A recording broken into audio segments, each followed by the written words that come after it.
Welcome to Tales Unfold. My name is Blossom and today I want to share some thoughts about ancestor work.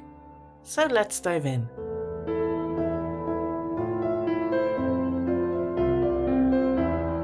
Now, working with the ancestors and healing your ancestral lineage can be an important part of your journey.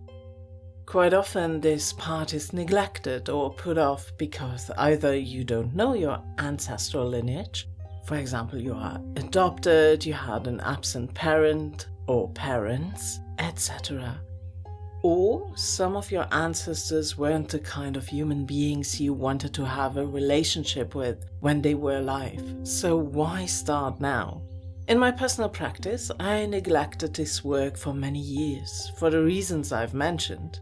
Yet I didn't fully neglect ancestral work. Even if you don't know your bloodline, you can always work with the ancestors of the land, the people who walked the land before you.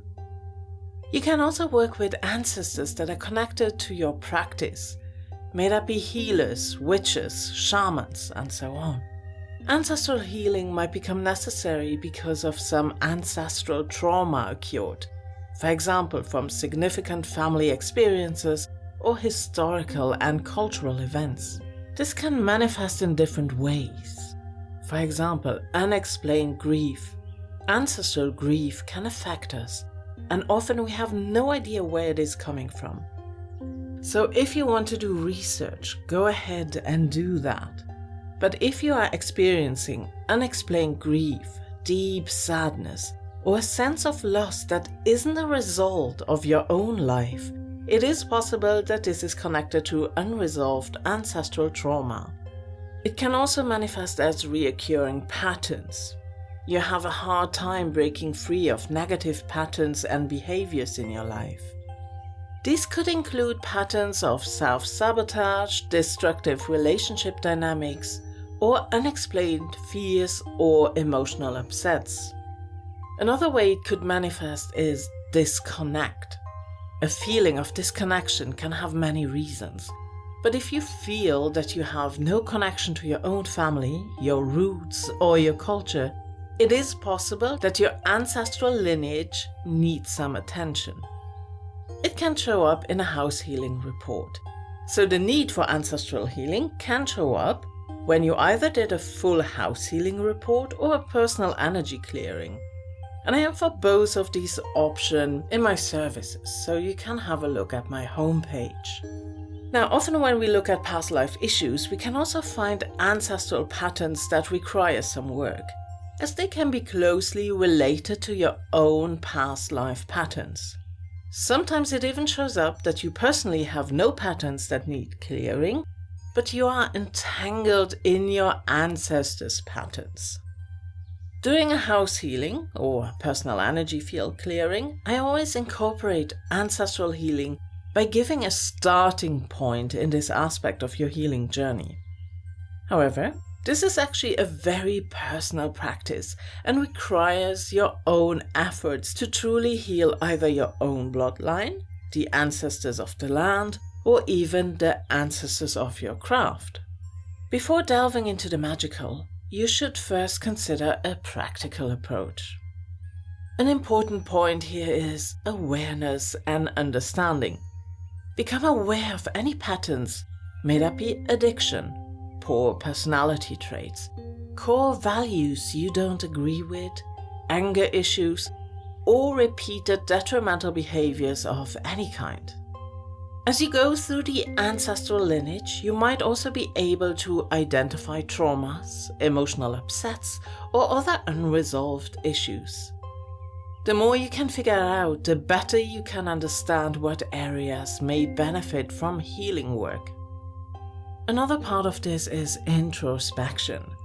Engage in inner work, such as meditation, journaling, or even therapy, to explore your own emotions, where your belief system comes from, and what behaviors, anxieties, and worries may stem from your ancestral lineage.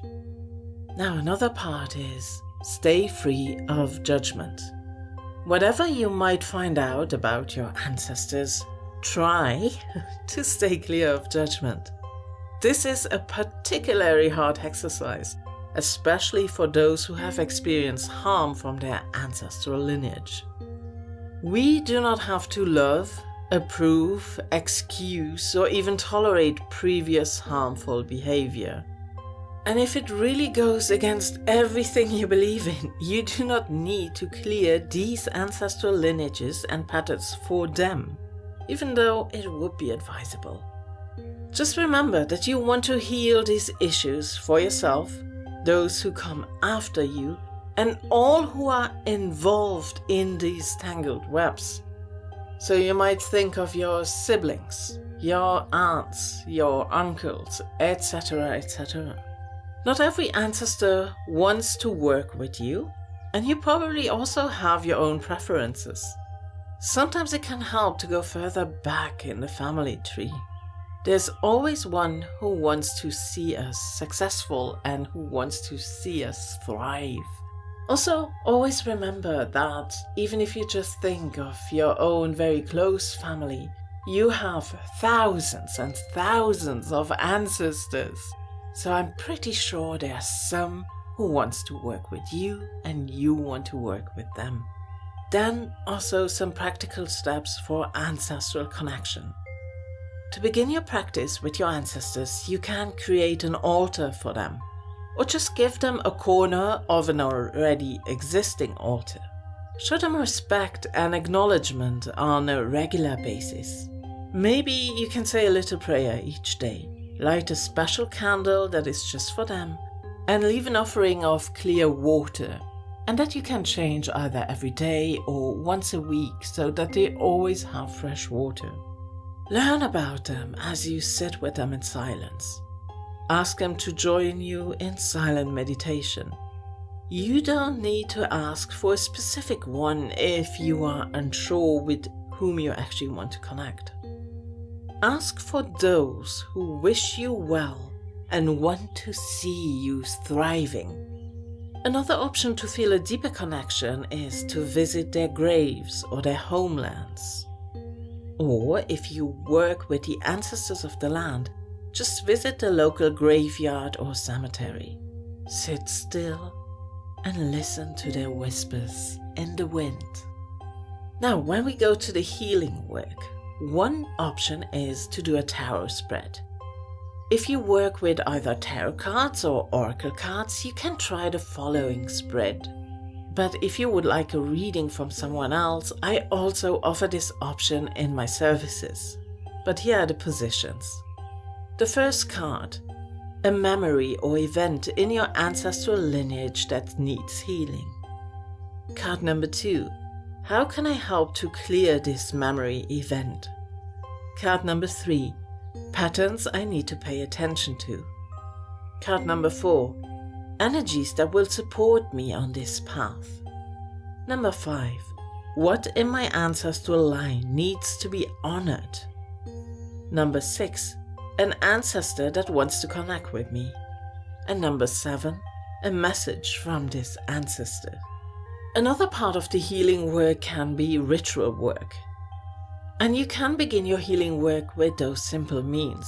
Begin by clearing your space, either through visualization or by smoke cleansing or using a cleansing spray if you like, or whatever you do to clear your space. If it is in your practice, you can also either cast a circle or use other techniques to protect your space. So you invite your ancestors, but maybe you don't want anything else to come in. Then sit at the altar, light some candles in their honor, light some incense that aligns with your intentions, and bring a little offering for them. Again, this can be either water, that can be some form of alcohol, you can also offer food, you can also, whatever you can think of, especially if you know this ancestor that you want to work with, what were their preferences? Did they like a little chocolate? Did they like jewelry? You can make your choice there.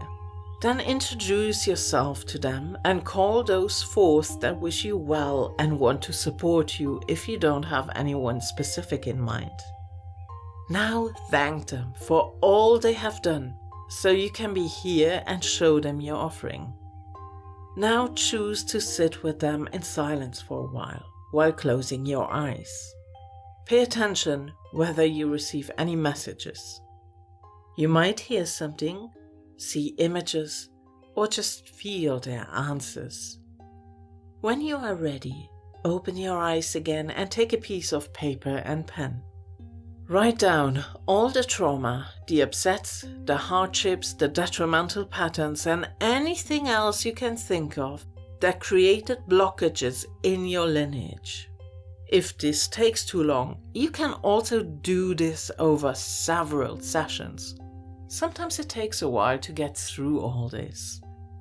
Now, when you have written everything down, talk to your ancestors directly. Tell them once again that you are grateful for all they have done and that you are now ready to clear the line and the patterns. Be still for a while again and listen if anything else comes up.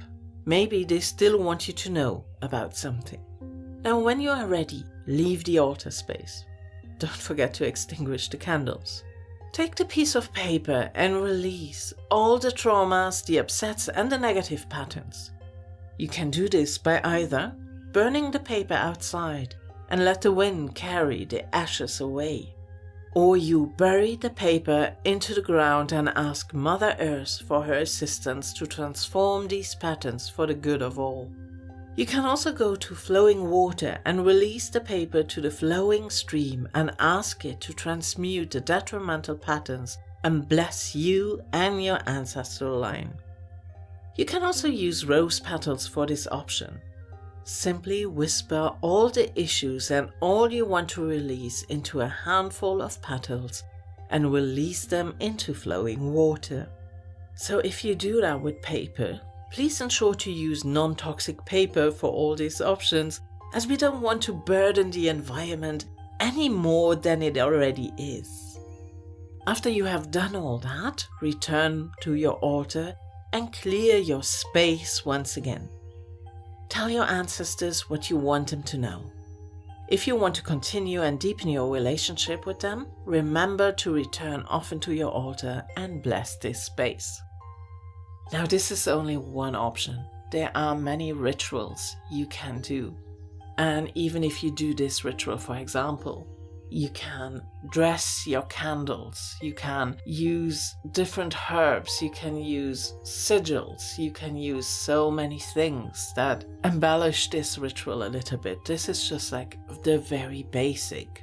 And I never give very specific instructions, so you can really make it your own. Now, another option to heal your ancestral line is to do a guided journey. You can combine this with the other options to strengthen the results, and I would highly recommend that. Personally, I offer a Reiki-infused journey for this purpose, and I will put a link down below so you can find more information about my guided journeys in general, and you can also find this ancestor healing journey. I am very, very careful with them. I put a lot of work and thought into it. I use very specific imagery, and the Reiki that goes into it is very specific for that purpose. I also want you to remember that healing ancestral wounds is a gradual process, and it is okay to seek support from professionals or spiritual guides if needed. Trust your intuition and approach this journey with compassion and patience. If you have any further questions, don't hesitate to contact me. You can always connect with me via my homepage, talesandfold.com. Thank you so much for listening. I hope your world is kind. Much love and bye.